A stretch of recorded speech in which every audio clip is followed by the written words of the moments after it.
Alright, this is just a quick overview of Chapter 3 in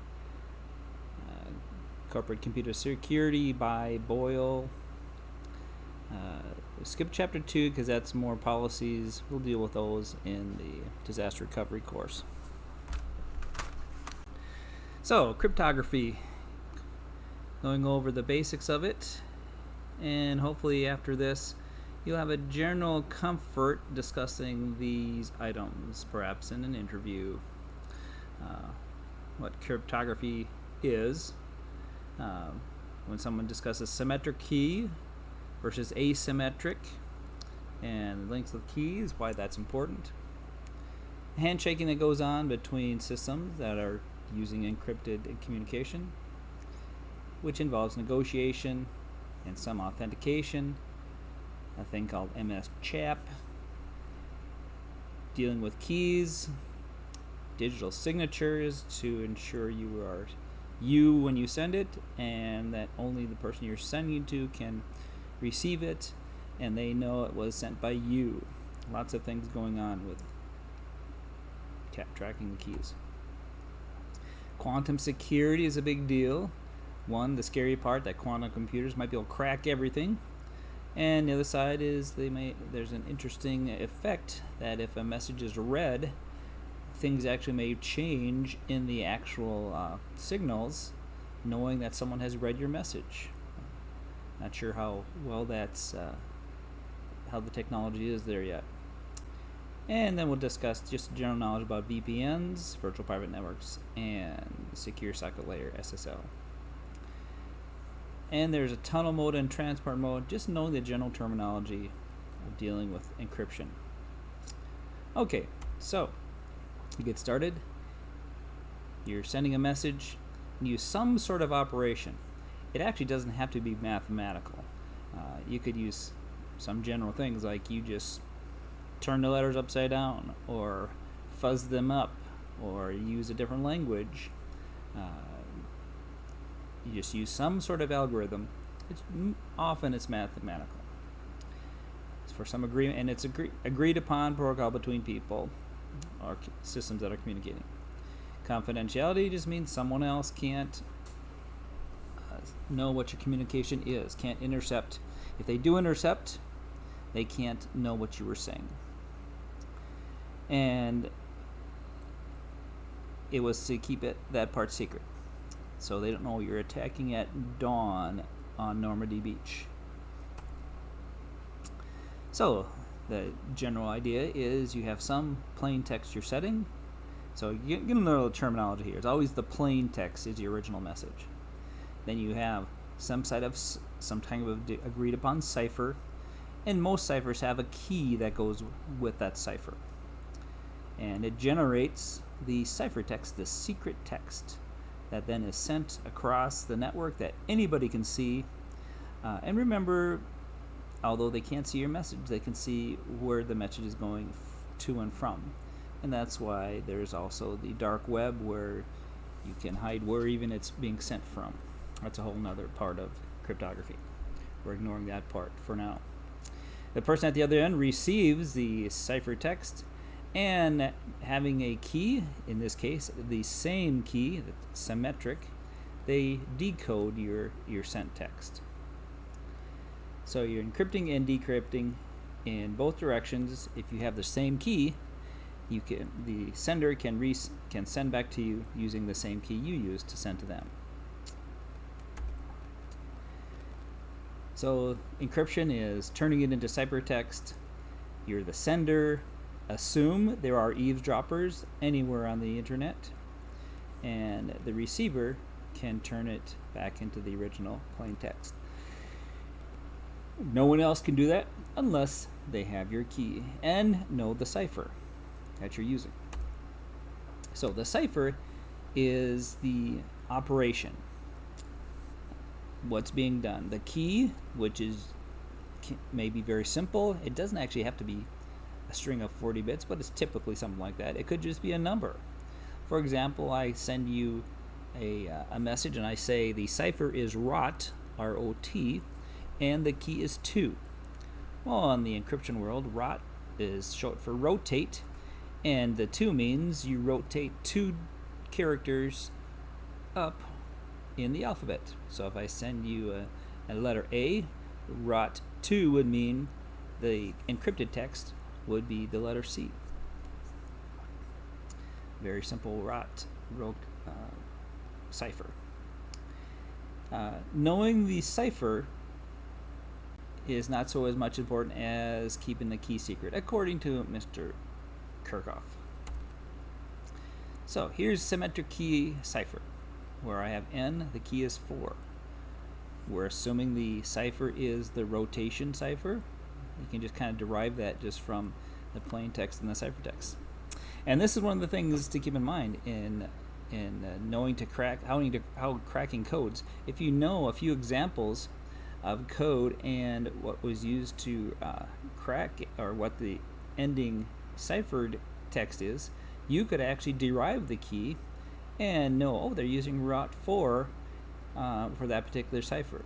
So if someone knows the key was there, well, look at that. They decided to use a different key for each letter in the cipher. That's another part of a ciphertext algorithm. It might be, well, use a key 4 and then some combination, some mathematical formula to decide what is going to be the next key. Of course, at both ends, you must know what that key is. So the ciphertext won't make sense to anyone except those using the cipher. So the key for the first letter is a 4 in this particular example. Symmetric key cipher. Now, to crack this, gathering as much information as possible, gathering ciphertext, and analyzing it to figure out what cipher is being used, and then later on to figure out what key is being used. Sometimes you can figure out the cipher, and someone else figures out the keys in some other way. And sometimes you just guess. If at all the ciphers, all the possible keys, until you have text decrypted that makes sense. And that's all what cryptanalysis is doing. And that's the scary part in quantum computing. The idea is they can do tons of this brute force, regardless of what cipher you're using. A brute force, if it's a super duper fast computer, may make brute force possible. There's substitution and there's transposition. That's basically the 2 types of ciphering being done out there. And how things are substituted depends on the algorithm. How things are transposed, it depends on the cipher. So remember those 2 things. I can substitute one letter for another. Like the rot 4, I'm substituting an N with an R. And using the key of 4 in the alphabet. Transposition, I can think of that as scrambling the message in a certain way.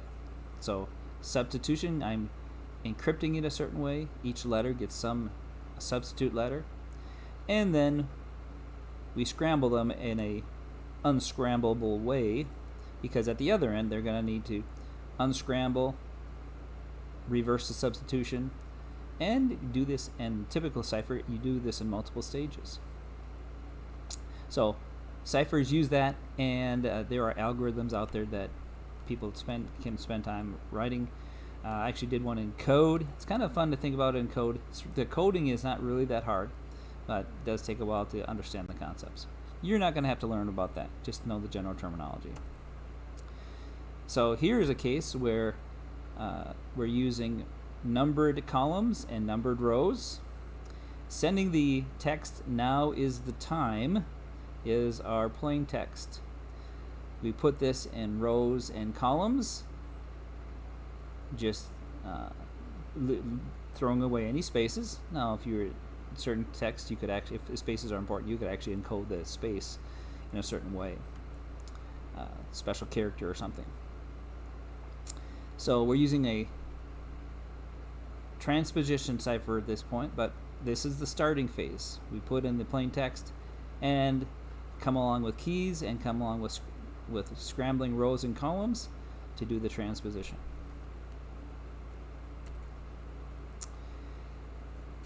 So encryption out there use very fancy algorithms to do transposition and substitution. Here's a 3x3 matrix. Typically, depending on the length of your message, it can be a 64x64, 256 by 256, whatever the algorithm decides to use. The key is substitution and transposition are very fast operations in computers, because you can imagine if it's some fancy mathematical algorithm, it can be very slow, and that's one issue, one drawback with encryption. You do slow down at computers if it's a fancy encryption. Harder to decode perhaps, but huge load on your processors. And messages sometimes need to get out there fast, and you take the little risk of maybe it could be decryptable, but you need the speed. So the message is typically put in digital format, numbers represented in ones and zeros, and then they are transmitted. So transposition, substitution, remember that.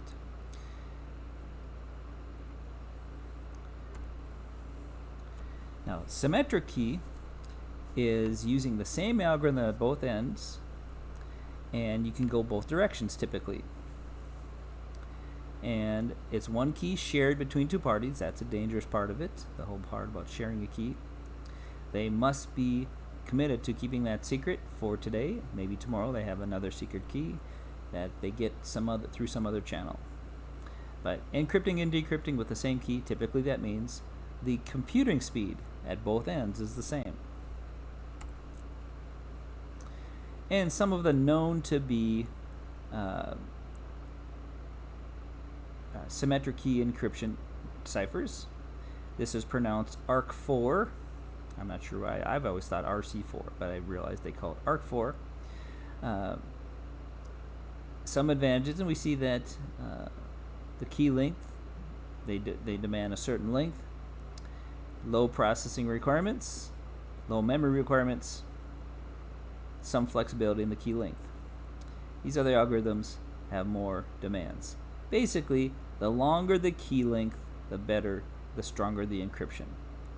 And if it's a good algorithm, the processing requirements are kept low as well. So that's where those smart guys figure out an algorithm that's hard to decode, can use very long keys, but takes low CPU power. Hopefully it takes high CPU power and lots of times to crack it. But to actually implement it, we want it to be low CPU power. So don't worry about memorizing who invented all those. Just be familiar with the formats. Longer key is important.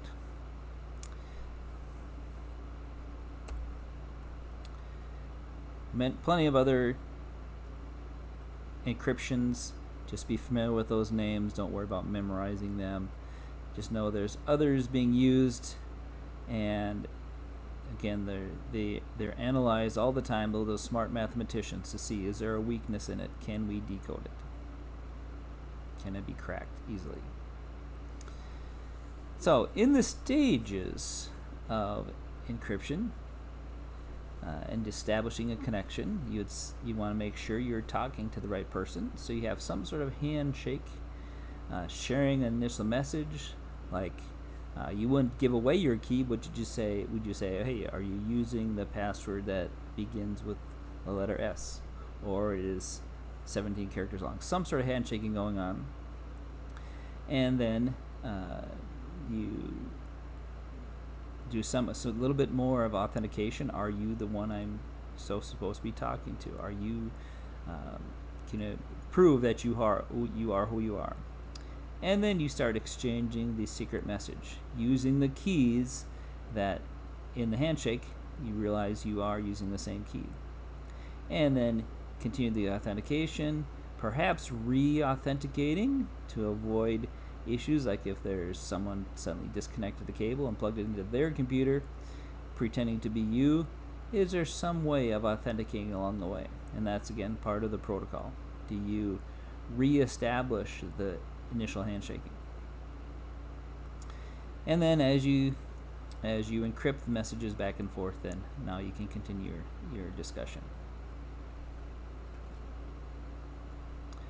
So handshaking stage, initial negotiation. Stage 2, authentication. 3, keying, exchanging keys or proving you're using the same key, and then the ongoing communication. Your options in your cyber suite is what you're using for protocol, and it determines that initial handshake. It's called the negotiation stage. What are you using to talk to me? Do I have the same capabilities as I think you have when I'm talking to you? Because we don't want the communication breaking down in the middle. So you negotiate what you're using. And as we use different suites of encryption, they have different methods being used in their in the protocol for handshaking as well as in the protocol for ongoing communication. We're going to learn what these words mean. Don't worry about memorizing these. Just know that there's different cipher suites that may use different things. Notice this one here doesn't use any of those methods. I would guess it's probably not as secure as something that uses long keys and fancy methods. And we'll talk about what hashing means as well.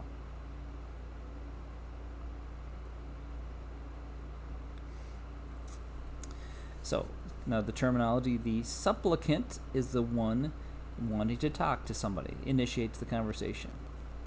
Proving identity, think of this perhaps as the bank or the website. Proof through password, negotiating some protocol. And remember, as they enter their password, we don't want to be sending the password in plain text for anyone else on the internet to see. So there is some encryption even before I send the password. There is some encryption between my browser and the server, so anyone in between, unless they can somehow steal the key or monitor the key from me or the server, they can't decrypt even the initial password request. A lot of things going on there. So hashing is basically a way to confirm that a message is the same as when I first sent it. Basically, verifying the integrity of a message. If I hash something, I get the same number. When you hash that message, then I know, okay, you have the same message. Multiple ways of hashing, of course, they want to be fast as well. I want to confirm. Tell me what the hash is of what I just sent you. You send that back to me, what it came out to be. I'll say, wait a minute, the hash isn't the same as what it's supposed to be. I'm going to resend the message.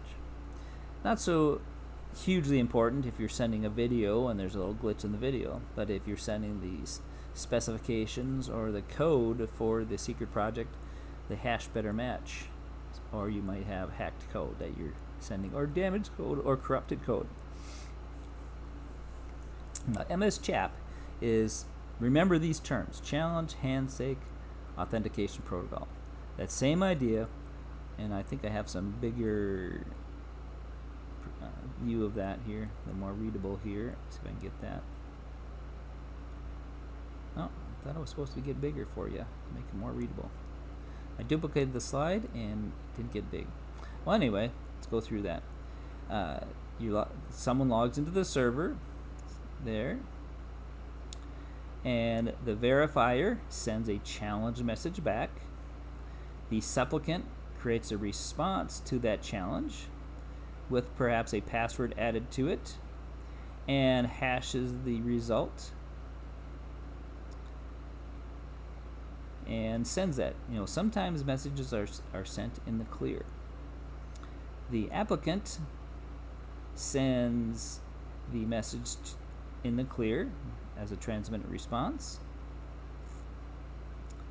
and then the verifier at the other end applies the same password to the challenge message and sees if the expected response is the same as what you sent me. So without me sending the password, I hash the message I'm sending you with the password and send you that hash. You, with a secret password,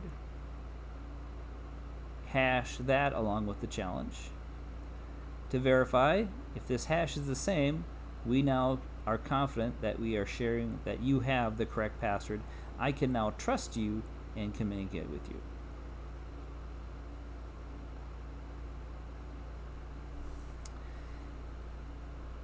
Now the keying or the encryption of the message, two types they talk about is symmetric public key encryption, typically asymmetric.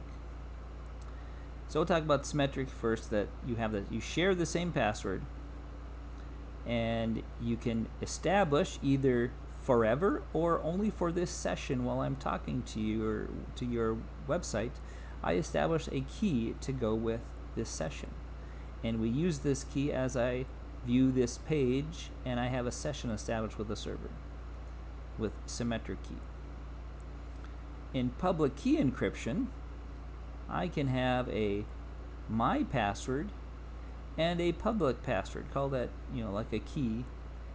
If I use my password to hash or to encrypt a message, the mathematic works out that if I give you only my public key, which is a public number, you will be able to hash or decrypt any message that came from me. In between, unless someone knows my private key or my public key, they will not be able to decrypt my message. If they do know my private key or my public key, well, if I want this message to only go to you, I will hash it again or encrypt it again with your private key. Then only you can decrypt it, and we'll talk more about that. Public key encryption.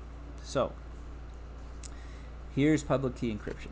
I have a message I want to send.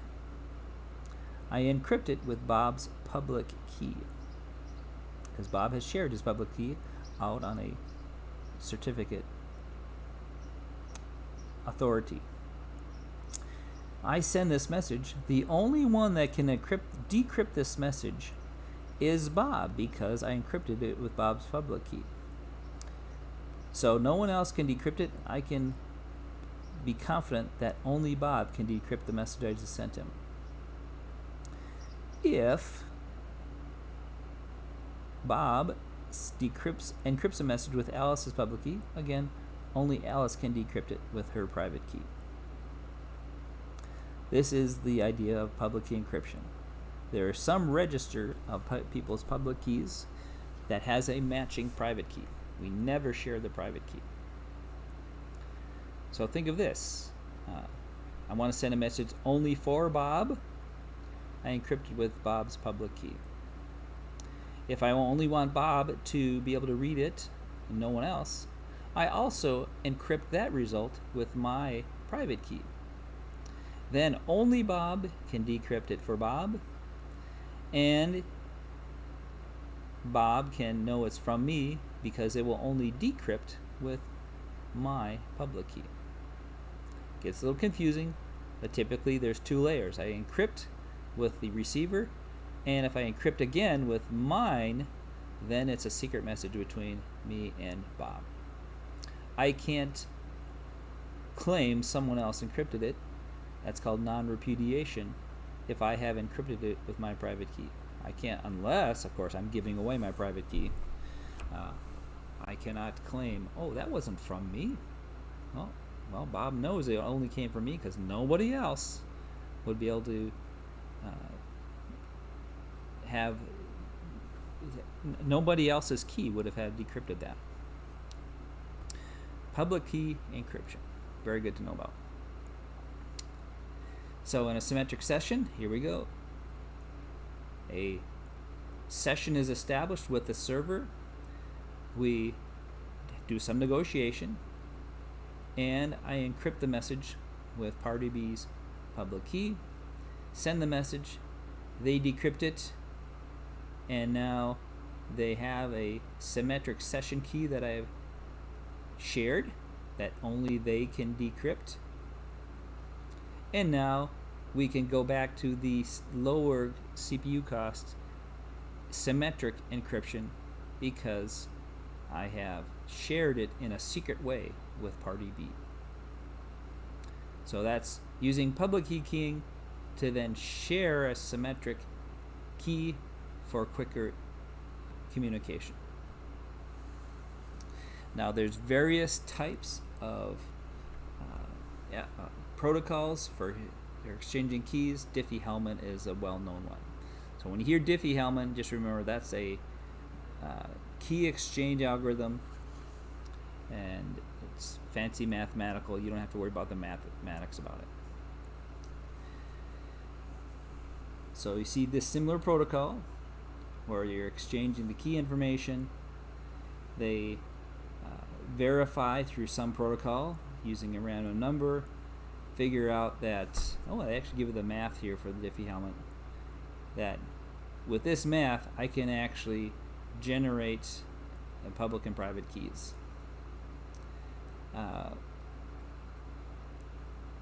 Don't worry about having all that memorized, but if you look at the actual math there, we're raising things to certain powers, and we're doing the remainder of division. Those are very fast algorithms in computers. So it's hard to decrypt, but I can generate and use them with a low CPU load. That's the key to encryption.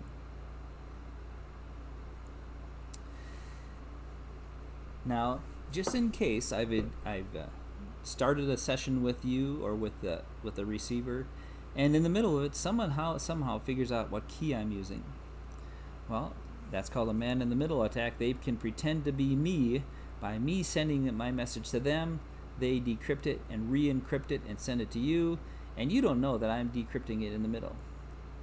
Well, I can re-authenticate multiple times while we're talking, so someone can't simply say, oh, I'm just going to replay what you sent, even though I don't know the secret code. If I can fool you into giving me your key, I can perhaps decrypt the message going in between you two, and without you knowing, I can see your message, repackage it to this who you think is only seeing it, but I'm in the middle here deciphering your message. So authenticating message by message brings more CPU load, but it can help you protect against a man-in-the-middle attack. Remember how if I sign it with or encrypt with my private key, that means it's from me. You can think of that as an electronic signature. Well, you can actually use that same kind of thing to say, I'm going to encrypt it using this thing that I'm going to call my digital signature, and it gets hashed with my digital signature. Perhaps it's another level of security confirming, hey, I'm the only one that has a digital signature. The message has been encrypted with that, therefore it must be from me. So the message is from who I claim to be, and I can't deny that I sent that message, such as a bank transaction. So message by message, authenticating one by one, creating a digital signature.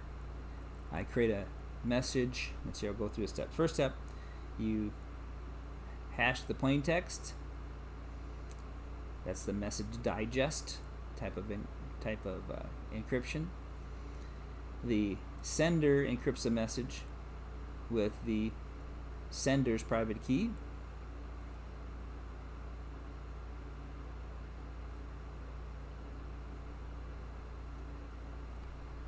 And now I encrypt it again with the receiver's public key. And there's the verification process then that goes on. And now I've established message by message authentication. Each message sent goes through this process. Give you the big picture there. Don't worry about memorizing every step. Use reference manuals for the encryption. So here's the confidentiality, the authentication part that I've been mentioning already. I can encrypt with the public key of the receiver. They can only decrypt that. They're the only one that can read that message.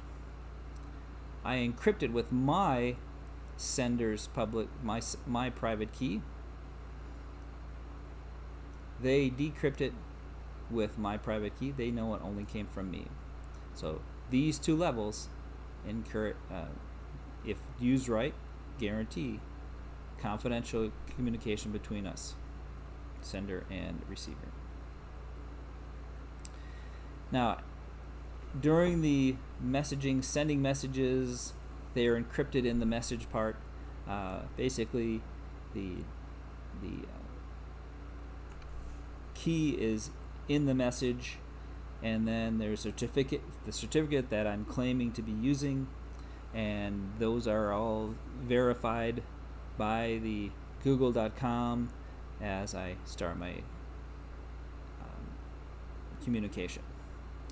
And if somehow there's some doubt about if I'm still logged in or if that's really my key, I can be re-authenticated as the sender.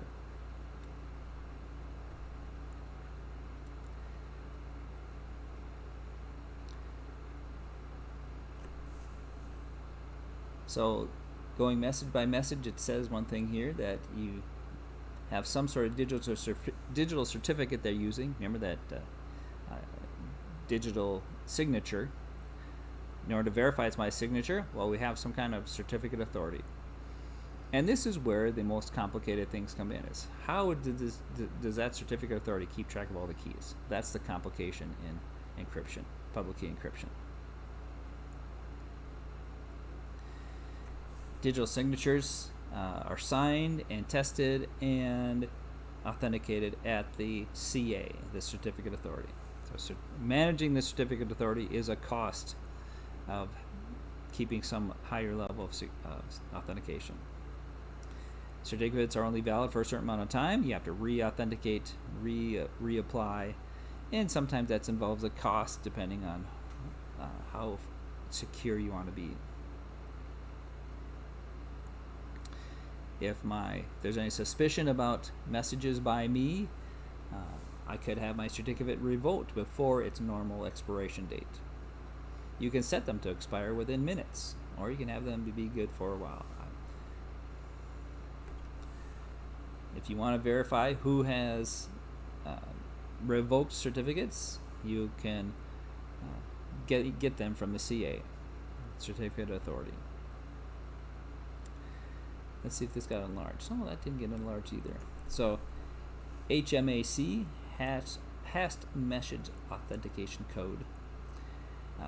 Again, this is negotiation of a session.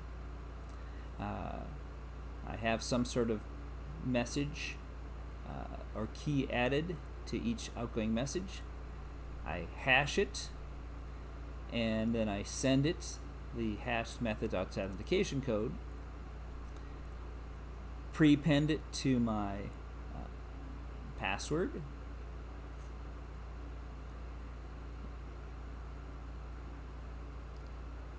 encrypts it, send it to the other end using some symmetric key. They decrypt it and compare to verify, are they equal? Then that means I am authenticated, still using the correct message. So it's like verifying I still have the authentication code. I hash the authentication code. You never want to send your keys over the network. You want to send the hash of a key or some encryption of it, so the other end can secretly decrypt what you sent them and find what your key was. So message by message just helps to ensure integrity of the transmission. Digital signature uses a public key encryption, and all that certificate authority is a cost involved in managing that.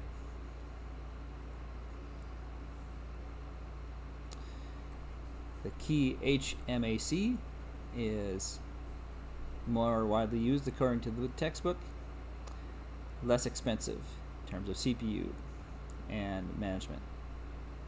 Remember I mentioned non-repudiation. That's if I encrypt with my public key, I cannot claim, or if I encrypt with my private key, someone can't claim that I'm the sender of a false message. Unless, of course, I have given away my private key. So I keep my key private, then I'd have non-repudiation. And with a digital signature, the same thing. I sign it with my private key.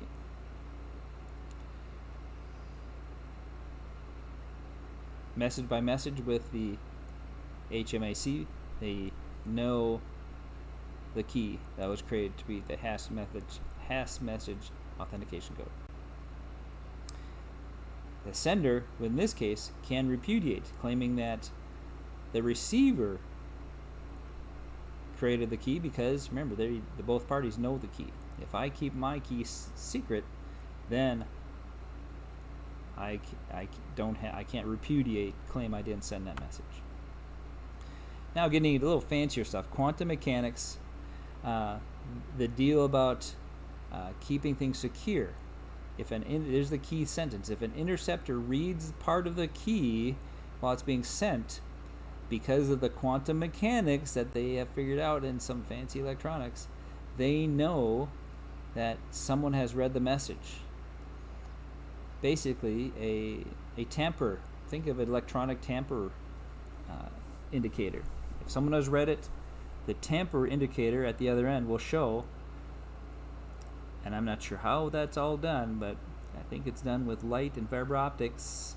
Somehow something will change if someone else is reading it. But how that's done and how expensive it is, I'm sure it's pretty expensive right now. Now, the other side of quantum, besides the entanglement idea of those keys, is quantum computing may make computers so powerful that brute force cracking may become possible. And however long the key is, may be still may be crackable by the quantum computing. That's the fear. So the systems themselves, think of the systems as just a whole suite of how messages are encrypted and multiple ways of defense. So you have a whole method of handshaking, various stages, choosing how it's being done all along the way.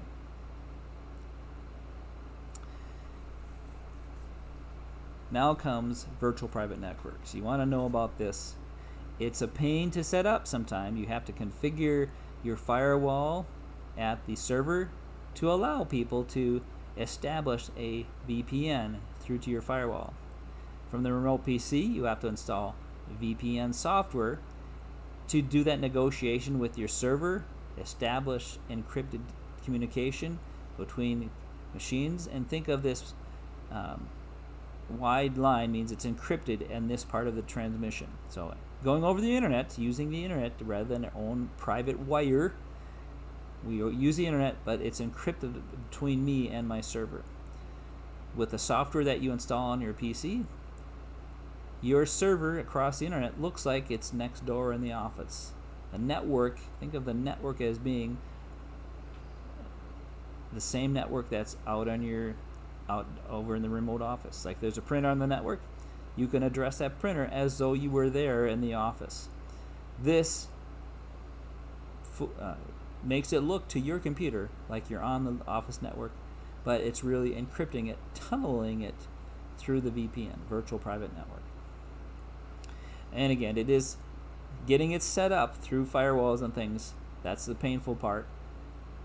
Initially installing the software at the PC side, you have to know passwords and keys and version of software and what the address is of the server. Once that's established, fire up your PC, connect to the VPN, and it's all set up. You're connected to everything in your office.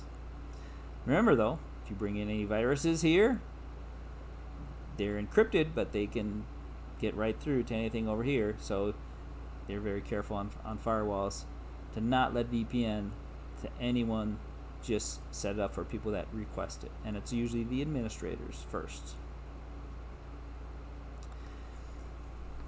And the different protocols are SSL, TLS, Secure Sockets Layer, or Transport Layer security.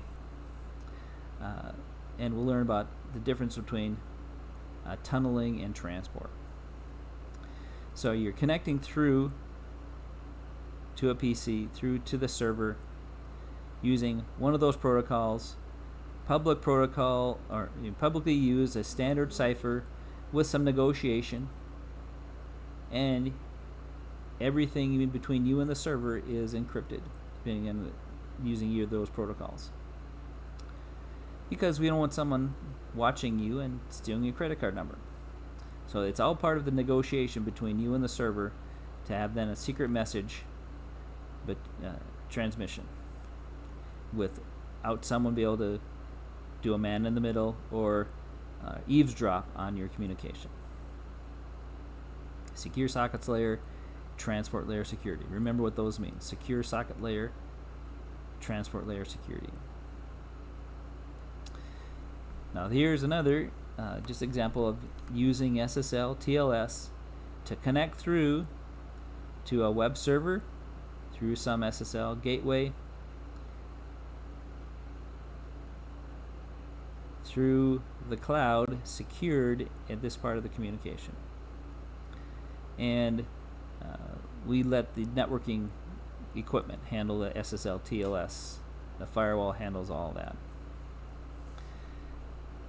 Now there's IP security is another cryptographic security standard, more promoted by Microsoft, and notice it's has higher secure levels, but it is more expensive. It's the gold standard for VPN.